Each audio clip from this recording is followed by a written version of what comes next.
my high school counselor encouraged me to apply to college, and I got into Dartmouth, an Ivy League college. And you know what's interesting is these Ivy League colleges, just about all of them, were started as Christian institutions. That's true of 7 of the 8 Ivies. And I've been raised as a Christian in India, but it was, I must confess, a bit of a social Christianity. And when I showed up at Dartmouth, well, Dartmouth had been founded historically by a Yale guy who got the idea, as he put it, of going into the woods of New Hampshire and educating and Christianizing the Indians. Sometimes I wonder how I got there. I think I might have misread the catalog. But as I was trying to say a moment ago, these colleges today have become really secular. And now by secular, I don't mean that they are indifferent to religion or neutral about religion or don't cover it or don't care about it. They're aggressively hostile against it. And not just faith, but also traditional morality. I remember about a few months after I got on the Dartmouth campus, this was our college chaplain of all people. He assembles all of us and he goes, men and women of Dartmouth, he goes, look to the right of you, look to the left of you. He says, one of the 3 of you will have a homosexual experience before you graduate. And I'm like, you know, I'm a kid from India, right? So I look to the right of me, and I look to the left of me. I said, I better avoid these 2 guys.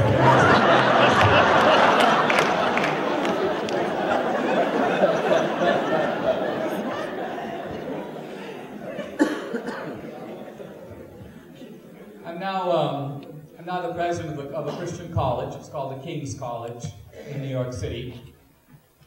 And it's a little bit of a different kind of a college in that a lot of times Christian colleges in America, well, I'm not actually criticizing them. They say in their catalog to parents that we are going to protect or shield your young people, your children, from the toxic influences of society. And they do that. But I think one of the downsides of that is that in insulating young people from mainstream institutions, you cut them off from those institutions. I was talking to a guy who was telling me about what he called the Christian capitals of America. He said the Christian capitals of America are Orlando, Florida, home of Campus Crusade for Christ, or Colorado Springs, home of Focus on the Family. And I said to him, I said, well, let's talk about the secular capitals of America. And here they are: Boston, New York City, LA, San Francisco, Washington, D.C. And where are the really important economic and political and business and publishing and entertainment decisions made that have such a dramatic impact on our young people? They're made in secular America.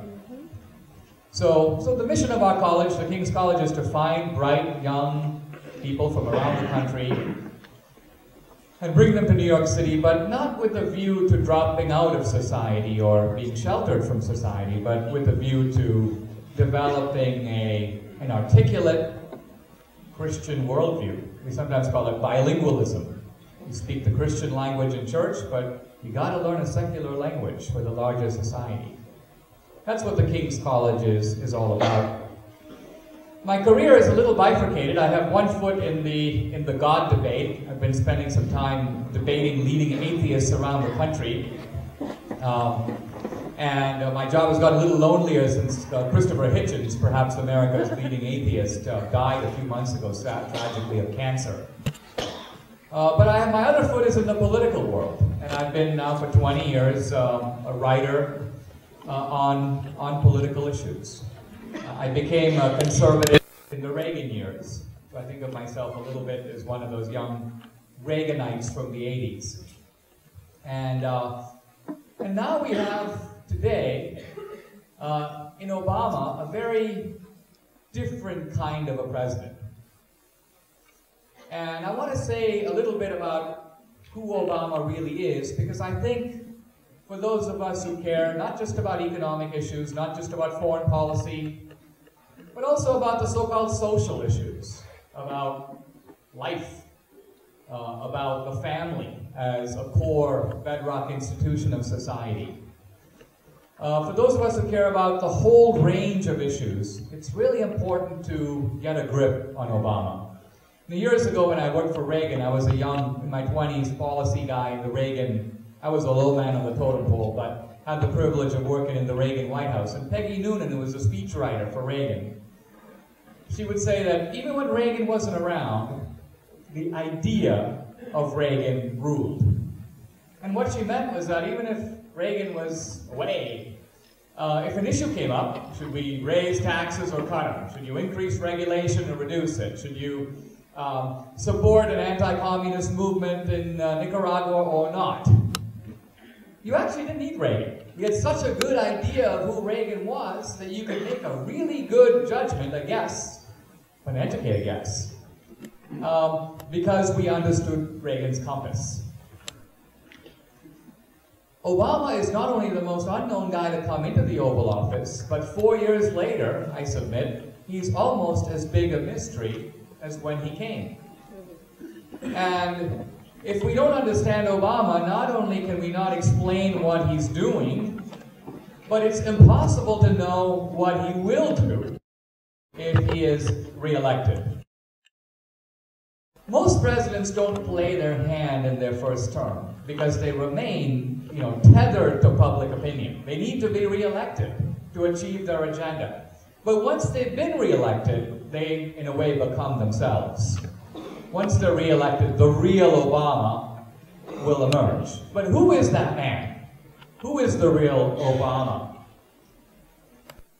Now, there has been some talk lately about a lot of the personal mysteries around Obama.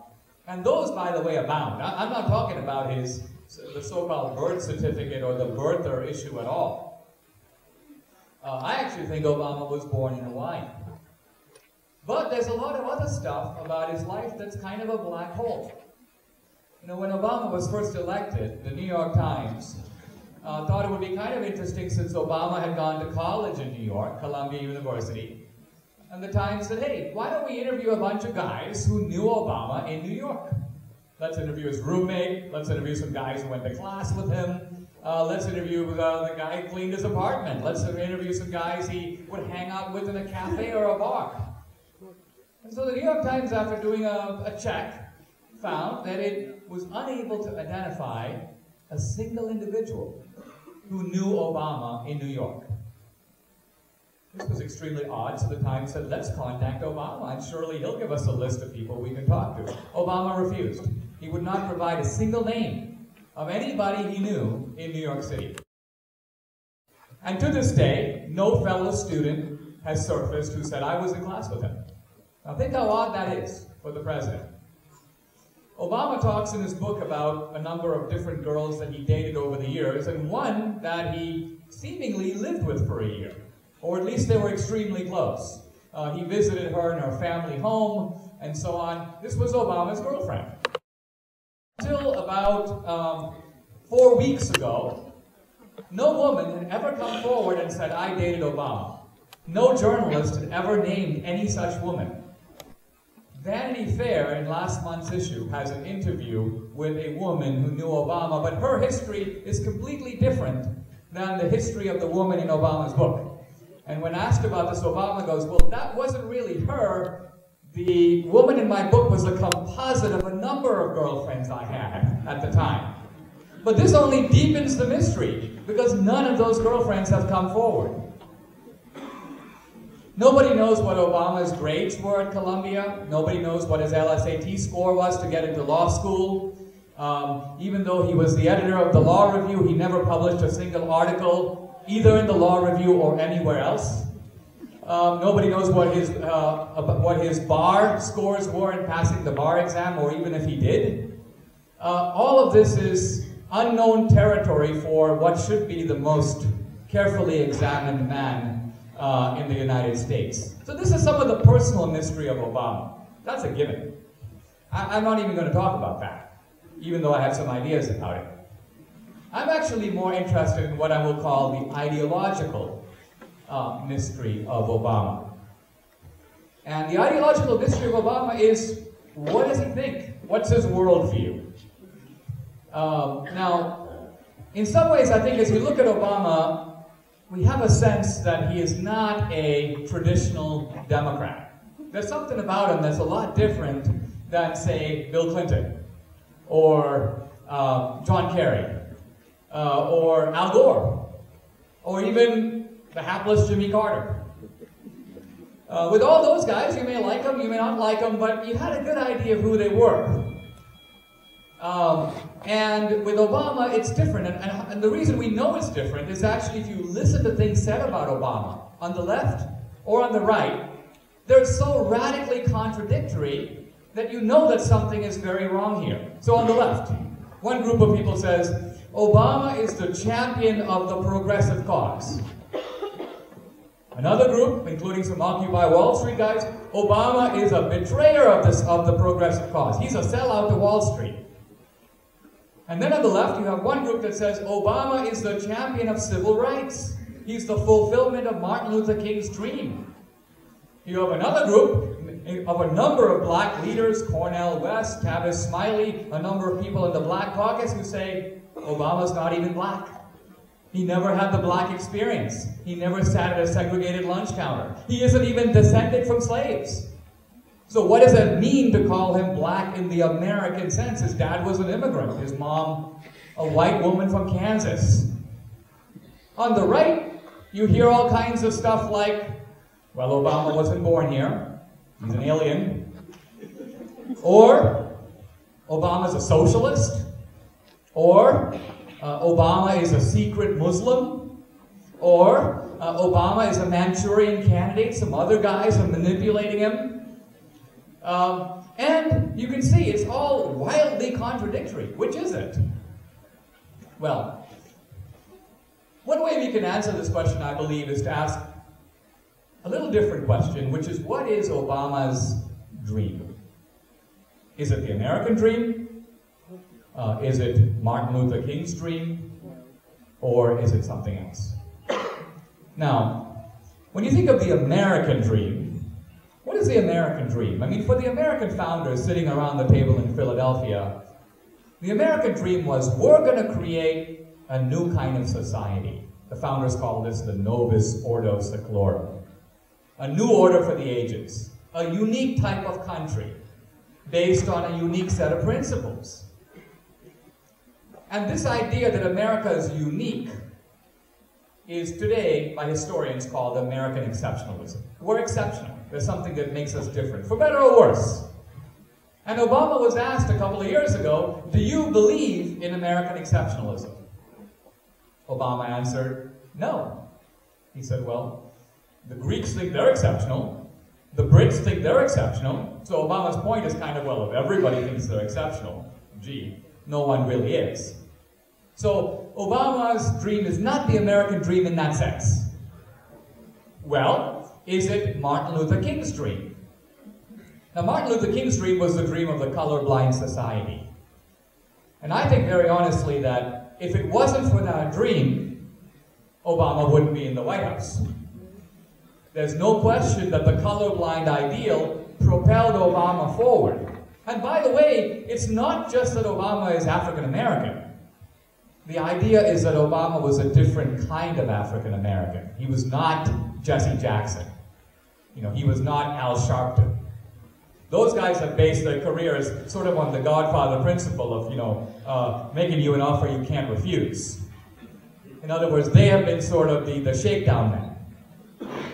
A different kind of black leader. Obama's idea was, I'm not going to talk about race. I'm going to transcend race. And I think people found that an enormous relief. So Martin Luther King's colorblind ideal put Obama in the White House. Martin Luther King's dream helped Obama. But it's not Obama's dream. How do we know this? Obama's given a whole bunch of speeches on a whole bunch of topics, and he's given at least one speech specifically about race. The Philadelphia speech after the Jeremiah Wright scandal. If you go read that speech today, it's on the web, you'll see that never once does Obama defend the colorblind idea. Never once in his 4 years has he proposed any laws to advance the colorblind idea. Martin Luther King's dream has helped him, but it's not fundamentally his dream. He's about something else. So what's Obama's dream? Well, the good news is we don't have to really speculate or guess or conjecture, because actually Obama tells us. All you have to do is pick up a copy of his book, his autobiography, published in 1995, released in 2004 after his speech at the Democratic Convention, Dreams from My Father. Notice the title is not Dreams of My Father. Obama's not writing about his dad's dreams. Dreams from my father means here are the dreams that I, Obama, got from my dad. So, who was his father? Now, Barack Obama Sr. was, ideologically, we could call him an anti-colonialist. Why? Because he grew up in Kenya, when Kenya was fighting for independence from the British. But he was also a very odd guy, and he was an unusual man. He married a young woman named Kezia, and had 2 children by her in Kenya. While she was pregnant with the second, he boarded a plane and came to America, where he enrolled at the University of Hawaii, and there he met a young woman named Ann Dunham. He married her, and they had young Barack Obama. Before Obama was even born, he moves out, and before Obama is 2 years old, he takes off for Harvard. There, Barack Obama takes up with a third woman, Ruth Nidesand, and he actually convinces her to go back with him to Kenya. She goes back with him to Kenya, where he has 2 children by her, meanwhile reuniting with his first wife, Kezia, and having 2 more children by her. Altogether, he had 4 wives and 8 known kids. He was also a chronic alcoholic who had a particular affinity for drunk driving. He got into a whole bunch of drunk driving accidents. In one, he killed a man. In another, he hurt himself so badly that his 2 legs had to be cut off and replaced with iron rods. Interestingly, this did not inhibit his courtship style, because he married his 4th wife, Jael Otieno, and had his last kid, George Obama, in that incapacitated state. Finally, in 1982, he got drunk in a bar in Nairobi and he drove into a tree, killing himself. This was the short, sad life of Barack Obama Sr. So here's the first question. What is it about this odd guy that makes him the idol, the revered hero, the lifelong aspiration of the President of the United States? Interestingly, Obama hardly knew his dad. He only met him once. And yet, he talks in his book about growing up idolizing the dad. How is this possible? How can you idolize a guy who isn't there? If you read Obama's book carefully, you really see how that happened. That the way that Obama got this mythic idea of his dad was actually from his mom. His mom was actually his dad's greatest disciple. So who is Ann Obama? Who's the mom? She was kind of a white bread girl who grew up in Kansas. She was a kind of a bohemian. She rebelled against her family, against her church, against her country to some degree. They moved to Washington State first, and then they moved to Hawaii. And in Hawaii, Ann Dunham was basically looking for an anti-American third world guy to marry. And she found one, Barack Obama Sr. And when he dumped her, just months later, you'd think she'd learn her lesson, but no, she actually went looking for another third world anti-American guy. And she found one. This guy's name was Lolo Sotoro, Indonesian guy. He marries Ann Obama. He had been raised in Indonesia. He was